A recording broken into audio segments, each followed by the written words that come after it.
Hello all, welcome back to our channel Priya's Life and Living.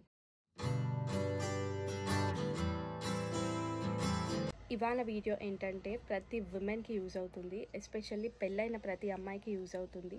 అందులోనూ ఎవరైతే pregnancy జర్నీలో ఉన్నారో వాళ్ళకైతే ఈ వీడియో ఖచ్చితంగా షేర్ చేయండి. ఆల్రెడీ మీకు థంబ్నెయిల్ చూస్తేనే అర్థమైపోయి ఉంటుంది కదా వీడియో దేని గురించి అనేది. అలా మనం డిస్కస్ చేసుకునే టాపిక్ ఏంటంటే ప్రెగ్నెన్సీ జర్నీలో ఎంతోమంది ఎన్నో సజెషన్స్ ఇస్తూ ఉంటారు. వన్స్ మనం ప్రెగ్నెంట్ అయ్యామని తెలియగానే అది చేయాలి, ఇది చేయాలి, ఇది ఉండాలి, ఇలా ఉండాలని చెప్తూనే ఉంటారు. కోర్స్ వాళ్ళు చెప్పేవన్నీ మన మీద లవ్తోనే చెప్తారు, కానీ ఇంతమంది అసలు వాటి గురించి తెలుసుకోకుండా ఫాలో అయిపోతారు. అందులో అసలు ఫ్యాక్ట్స్ ఏంటి, మిత్స్ ఏంటి అనేవి ఇవాళ మనం డిస్కస్ చేసుకోబోతున్నాము. నేనైతే నా ప్రెగ్నెన్సీ జర్నీలో ప్రతి ఒక్కటి ఆరా తీసాను అనమాట. అందులో నిజం ఏంటి, ఇది చేస్తే నిజంగా అవుతుందా కాదా అనేది అన్ని తెలుసుకున్నాకే నేను దాన్ని ఫాలో అయ్యాను. నాకు కూడా ఇలాంటి సజెషన్స్ బోల్డ్ అని ఇచ్చారు, కానీ నేను ప్రతి ఒక్కటి ఆరా తీసి ఫాలో అయ్యాను. అందులో కొన్ని ఇవాళ మీకోసం. ఫస్ట్ వన్ వచ్చేసి కుంకుమ పువ్వు పాలు. ప్రెగ్నెన్సీ అంటేనే నాకు ఫస్ట్ గుర్తొచ్చేది ఈ పాలలో కుంకుమ పువ్వు వేసుకొని తాగడం. పాలలో కుంకుమ పువ్వు వేసుకొని తాగడం వల్ల పుట్టబోయే బేబీ ఫెయిర్గా పుడుతుంది అని చెప్తారు. ఇది కంప్లీట్గా మిత్, ఫ్యాక్ట్ అయితే అస్సలు కాదు. స్కిన్ కలర్ అనేది పేరెంట్స్ జెనెటిక్ మీద, పేరెంట్స్ జీన్స్ మీద డిపెండ్ అయి ఉంటుంది. ప్రెగ్నెన్సీ జర్నీలో మనం తీసుకునే డైట్ మీద డిపెండ్ అయి ఉంటుంది. అంతేగాని పాలలో కుంకుమ పువ్వు వేసుకొని తాగినంత మాత్రాన పిల్లలు ఫెయిర్గా తెల్లగా పుడతారు అనేది అబద్ధం. కాబట్టి ఈ పాలలో కుంకుమ పువ్వు అనే కాన్సెప్ట్ మిత్, ఫ్యాక్ట్ అయితే కాదు. నెక్స్ట్ సెకండ్ వన్, ఇక్కడ నుంచి ఇద్దరికి కలిపి ఫుడ్ తీసుకోవాలి అని చెప్తారు. వన్స్ ప్రెగ్నెంట్ అవ్వగానే ఇక్కడ నుంచి ఇద్దరికి సరిపడా ఫుడ్ తీసుకోమని చెప్తూ ఉంటారు. ఇది కూడా ఫ్యాక్ట్ కాదు. ప్రెగ్నెన్సీలో ఎక్స్ట్రా క్యాలరీస్ ఉన్న ఫుడ్ అయితే తీసుకోవాలి, అంతేకాని డబుల్ మాత్రం అస్సలు తీసుకోవద్దు. మనం తీసుకునే ఫుడ్లోనే ఎక్స్ట్రా కాల్షియం, ప్రోటీన్, ఐరన్ ఉండేటట్టు చూసుకోవాలి. దీనివల్ల బేబీ హెల్తీగా గ్రో అవుతుంది అండ్ మంచిగా డెవలప్ అవుతుంది. అంతేకాని డబల్ తీసుకోవడం వల్ల ఏంటంటే మనం ఓవర్ వెయిట్ అయిపోతాము, బేబీ పెరగదు. ఒకవేళ మీకు బ్యాలెన్స్ డైట్ కావాలనుకుంటే మీరు డాక్టర్ని అప్రోచ్ అవ్వచ్చు. వాళ్ళు మీకు లిస్ట్ ఇస్తారు ఏం తినాలి, ఏం తినకూడదు అని చెప్పి. అంతేగాని ప్రెగ్నెన్సీలో డబల్ తినాలి, లోపల ఉన్న బేబీ కూడా సరిపోయేంత తినాలి అనేది మిత్, ఫ్యాక్ట్ అయితే కాదు. Third one papaya.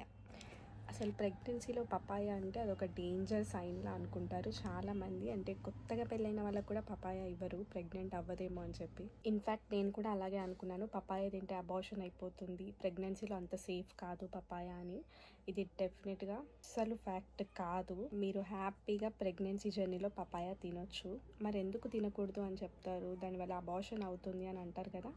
బాగా పండిన పపాయ అయితే తినొచ్చు. నార్మల్గా కొంచెం గ్రీన్గా ఉంటుంది కదా, ఆ పపాయ అస్సలు తినకూడదు. పచ్చిగా ఉండే పపాయాస్ తినకూడదు. బయట అయితే మనకి పండినవే అమ్ముతారు కాబట్టి హ్యాపీగా తినేయచ్చు. పచ్చివి మాత్రం అవాయిడ్ చేయండి ప్రెగ్నెన్సీ టైంలో. కాబట్టి ప్రెగ్నెన్సీ జర్నీలో పపాయ సేఫే. ఇదైతే మిత్, తింటే ఏదో అయిపోతుంది అనేది ఫ్యాక్ట్ కాదు.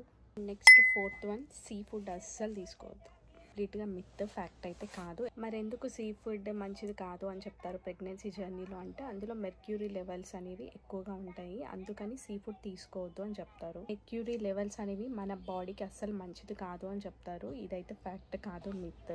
ఇది ఎందుకు మిత్ అంటే సీ ఫుడ్లో ఎక్కువగా ఒమేగా ఫ్యాటీ యాసిడ్స్ ఉంటాయి. ఒమేగా ఫ్యాటీ యాసిడ్స్ అనేవి ఉమెన్ బాడీకి చాలా మంచిది. ఇది తీసుకోవడం వల్ల మంచి బెనిఫిట్సే ఉంటాయి. కాకపోతే మెర్క్యూరీ లెవెల్స్ తక్కువగా ఉన్న ఫిష్ని అయితే తీసుకోవచ్చు. మెర్క్యూరీ లెవెల్స్ ఎక్కువగా ఉన్న ఫిష్ని తీసుకోవద్దు. అంతేకాని నార్మల్గా ఫిష్ని అయితే మనం ప్రెగ్నెన్సీ జర్నీలో తీసుకోవచ్చు. సీ ఫుడ్ అస్సలు తీసుకోవద్దు అనేది ఫ్యాక్ట్ అయితే కాదు, it's a myth. Last fifth one, weight gain అవ్వడం.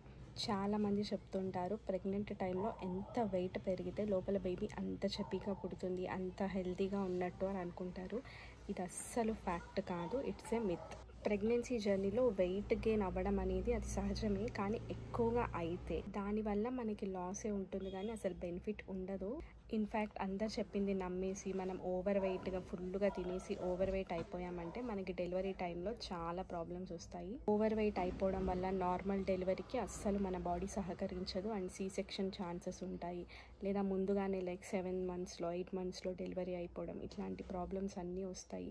షుగర్, బీపీ, మెయిన్గా థైరాయిడ్, ఓవర్ వెయిట్ ఉండడం వల్ల ఇట్లాంటి ప్రాబ్లమ్స్ అన్నీ వస్తాయి. ప్రతిసారి స్కానింగ్కి వెళ్ళినప్పుడు వెయిట్ చెక్ చేస్తూ ఉంటారు కదా, అప్పుడు మీకు డాక్టర్స్ చెప్తూ ఉంటారు కొంచెం వెయిట్ పెరుగు అని చెప్పి. దాన్ని బట్టి మీరు డాక్టర్స్ చెప్పిన దాన్ని బట్టే వెయిట్ గెయిన్ అవ్వాలి. అంతేకాని ఓవర్ వెయిట్ అయిపోతే బేబీ చబ్బీగా పుడుతుంది అనుకోవడం భ్రమ. మనం వెయిట్ గెయిన్ అవుతే బేబీ హెల్తీగా ఉంటుందని ఇట్స్ ఎ మిత్, అది ఫ్యాక్ట్ కాదు. ఇంకా ఇలాంటివి బోల్డ్ అని ఉంటాయి. అందులో ఫ్యాక్ట్స్ ఏంటి, మిత్స్ ఏంటి, ఇవన్నీ తెలుసుకొని మనం ఫాలో అవ్వాలి.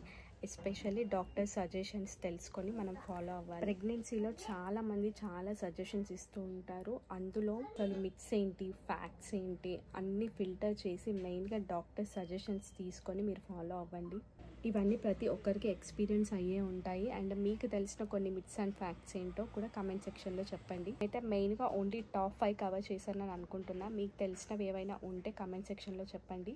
తెలియని వాళ్ళు తెలుసుకుంటారు, ఇంకొంతమందికి హెల్ప్ అవుతుంది. ఈ వీడియో నేనైతే ప్రతి విమెన్కి యూజ్ అవుతుందని అనుకుంటున్నాను. మెయిన్గా ఎవరైతే ప్రెగ్నెన్సీ జర్నీలో ఉన్నారో అండ్ ఎవరైతే ఫ్యూచర్లో ప్లానింగ్ చేసుకోవాలనుకుంటున్నారో వాళ్ళకైతే ఈ వీడియో మంచిగా హెల్ప్ అవుతుందని అనుకుంటున్నాను. ఈ వీడియో ఎవరెవరైతే చూస్తున్నారో వాళ్ళందరూ లైక్ చేసి షేర్ చేయండి, ఇంకొంతమందికి యూజ్ అవుతుంది. అండ్ ఇంకా ఇలాంటి వీడియోస్ కోసం మన ఛానల్ని సబ్స్క్రైబ్ చేసుకోండి.